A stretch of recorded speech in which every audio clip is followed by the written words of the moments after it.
तो आज का हमारा लेक्चर है जेआरबी क्लास 6 के लिए मैथ्स का जो चैप्टर है आपका 4 fundamental operations on whole number, जो कि ये सेकंड चैप्टर है। यहाँ ध्यान देना बोर्ड पे। तो सबसे पहले जब हम बात करते हैं 4 fundamental operations on whole number की, तो बात क्या होती है, जो चीज आपको समझ में पड़ती है आप बोलते हो होल नंबर। होल नंबर क्या चीज है ये तो आपको पता ही है। होल नंबर क्या होता है? होल नंबर होता है number starts from zero, that is 0 1 2 3 4, जितने भी आगे नंबर आएंगे वो सारे होल नंबर होंगे। ठीक है। अब आपके पास है, यहाँ पे बोला है 4 फंडामेंटल ऑपरेशन। 4 फंडामेंटल ऑपरेशन आपके अगर दिमाग में आ जाए, ऑपरेशंस कौन से होते हैं, अर्थमेटिक ऑपरेशंस कौन से होते हैं, जैसे प्लस माइनस डिवाइड मल्टीप्लाई, तो ये सारे आपके पास ऑपरेशंस आते हैं, अर्थमेटिकल ऑपरेशन। अगर हम लोग 4 फंडामेंटल ऑपरेशंस की बात करेंगे तो हमारे पास कौन से ऑपरेशंस आएंगे? तो पहला ऑपरेशन आता है क्लोजर लॉ, मतलब कि जिसको हम यूज करके हम आपको बताएंगे कि क्या मतलब जो हमारे मैथ्स का कोई भी आप चीज ले लो, जैसे आपके मैथ्स के पास आ जाता है 2 + 4, अगर एडिशन की बात करते हैं, पहला ऑपरेशन आता है आपका क्लोजर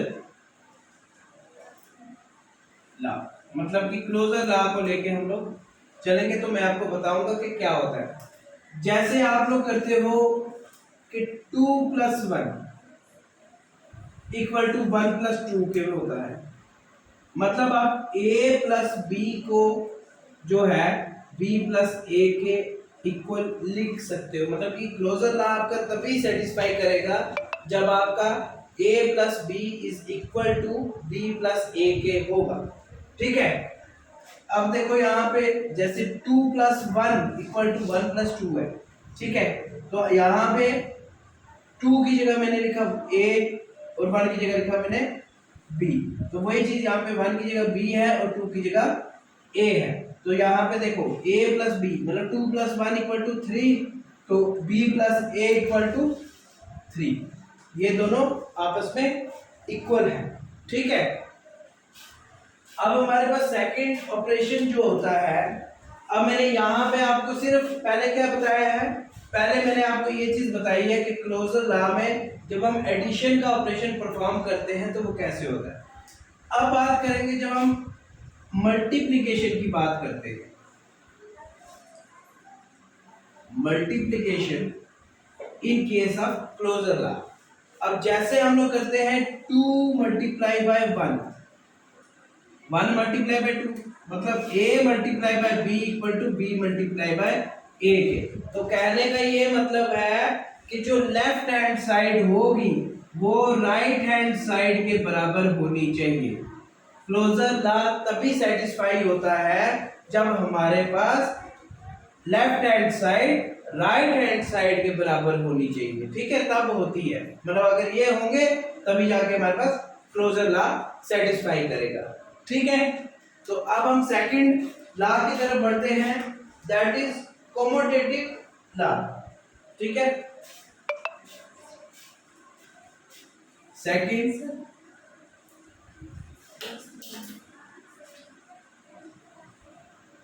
सेकंड आता है कमोटेटिव लॉ। ठीक है जी। अब मैंने जैसे आपको क्लोजर लॉ पढ़ाया था, क्लोजर लॉ में मैंने आपको ये चीज बताई है कि हमारे पास a + b = b + a है। ठीक है। आप इसको ये भी कर सकते हो, जैसे क्लोजर लॉ में आप ये लिखने की बजाय आप ये लिख सकते हो a + b = c के बराबर। देखो a + b = c के बराबर। अब c के बराबर कैसे आएगा, ये आप पहले जो मैंने आपको अभी क्लोजर लॉ पढ़ाया ये उसी का ही है कि a + b = c लिखना है। अगर आप इसको नहीं लिखोगे कोई नहीं, ये चलेगा, लेकिन आपको ये चीज करनी पड़ेगी कि आपको ध्यान में रखना है कि जब हम एक होल नंबर को दूसरे होल नंबर के साथ ऐड करते हैं तो ऐड करने के बाद हमें होल नंबर ही मिलना चाहिए, ठीक है। जैसे 2 + 1 मैंने बताया था 2 + 1 = 3, तो ये यहाँ पे देखो कि 2 जो है होल नंबर है और 1 भी होल नंबर है और 3 भी होल नंबर है। तो कहने का ये मतलब है कि जब भी हम होल नंबर्स को ऐड करेंगे तो हमारे पास एक नया होल नंबर बनना चाहिए, ये आपका क्लोजर लॉ कहता है, ठीक है। अब बात करते हैं कम्यूटेटिव लॉ की। कम्यूटेटिव लॉ में क्या चीज है, जैसे मैंने आपको पहले बताया था क्लोजर लॉ में a + b = b + a है, वो चीज आपने करनी है कम्यूटेटिव लॉ में कि a + b = b + a है, ठीक है। ये चीज आपने करनी है किसमें, कम्यूटेटिव लॉ में। एडिशन के केस में देखो 2 + 1 = 1 + 2, तो 3 = 3। सेम चीज आपने मल्टीप्लिकेशन के केस में करनी है, लेकिन कम्यूटेटिव लॉ की जब हम बात कर रहे होंगे, जैसे a × b = b × a, 2 × 1 = 1 × 2, that is, ठीक है। देखो यहाँ पे मल्टीप्लिकेशन के केस में दोनों बराबर, यहाँ पे एडिशन के केस में दोनों बराबर, ठीक है। ये आपका कम्यूटेटिव लॉ है, ठीक है। अब हम लोग पढ़ेंगे डिस्ट्रीब्यूटिव लॉ या एसोसिएटिव लॉ।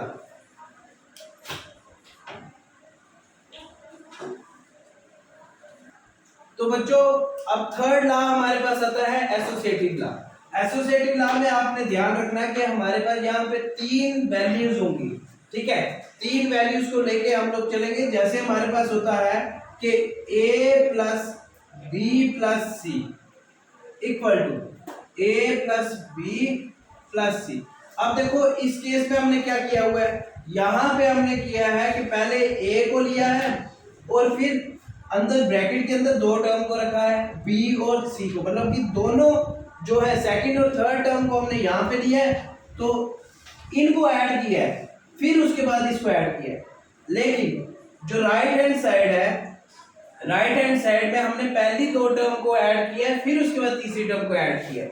कहने का ये मतलब है कि यहाँ पे भी जब हम एडिशन करेंगे, एडिशन के केस में भी हमारा रिजल्ट सेम आना चाहिए, और जब हम मल्टीप्लिकेशन के केस में करते हैं तब भी हमारे पास रिजल्ट सेम आना चाहिए, ठीक है। अब देखो जैसे मैंने a की जगह लिया 2 + b की जगह लिया 1 + c की जगह 3 ले लिया, तो यहाँ पे 2 + 1 + 3, ठीक है। अब देखो 2 वहीं पे रहने दिया, पहले जो ब्रैकेट में था ब्रैकेट वालों को मैंने जमा किया, ब्रैकेट के अंदर थे 1 और 3 4, तो यहाँ पे देखो ब्रैकेट के अंदर वालों को पहले जमा किया 2 + 1 3 3 + 3, तो यहाँ पे देखो ये भी 6 आया और ये भी 6 आया, तो ये हमारे पास एसोसिएटिव लॉ जो है सेटिस्फाई कर रहा है। लेकिन एडिशन के केस पे अब हम लोग करेंगे मल्टीप्लिकेशन के केस में, ठीक है। हमारे पास क्या है, अब फॉर मल्टीप्लिकेशन के टाइम जब हमारे पास एसोसिएटिव लॉ की बात करेंगे, इसके अंदर जब हम मल्टीप्लिकेशन का लॉ इस्तेमाल करेंगे, या आप ये भी बोल सकते हो कि या हम लोग मल्टीप्लिकेशन जब भी करते हैं इस केस में तो भी हमारे पास रिजल्ट सेम आना चाहिए। जैसे मैंने बोला 1 × 2 × 3 = 1 × 2 × 3, वही चीज जो मैंने पहले बोली थी कि ब्रैकेट के अंदर जो भी होंगे, ब्रैकेट के अंदर वालों को आपने पहले करना है और ब्रैकेट के बाहर वालों को बाद में। अब जैसे 1 × 2 × 3 that is 6 = 1 × 2 that is 2 2 × 3 answer is हमारे पास 6, ठीक है। तो ये हमारा मल्टीप्लिकेशन का केस है। तो अब हम लोग पढ़ेंगे डिस्ट्रीब्यूटिव प्रॉपर्टी। तो बच्चों अब फोर्थ हमारा लॉ जो आता है वो आता है डिस्ट्रीब्यूटिव लॉ। अब डिस्ट्रीब्यूटिव लॉ में आपने क्या करना है, डिस्ट्रीब्यूटिव लॉ में आपने एडिशन का और मल्टीप्लिकेशन का दोनों का यहाँ पे ऑपरेशन परफॉर्म करना है। जैसे हमारे पास आता है कि a × b + c, इसको आप कैसे लिखते हो कि a × b + a × c, ठीक है। तो यहाँ पे क्या चीज है, क्या आपके पास सपोज a की वैल्यू 2 है, 2 मल्टीप्लाई बाय b की वैल्यू कितनी है 1 ले लो, और c की ले लो 1 2 ले लो 3 ले लो, क्योंकि डिफरेंट डिफरेंट वैल्यूज देंगे। तो यहाँ पे ये आ गया।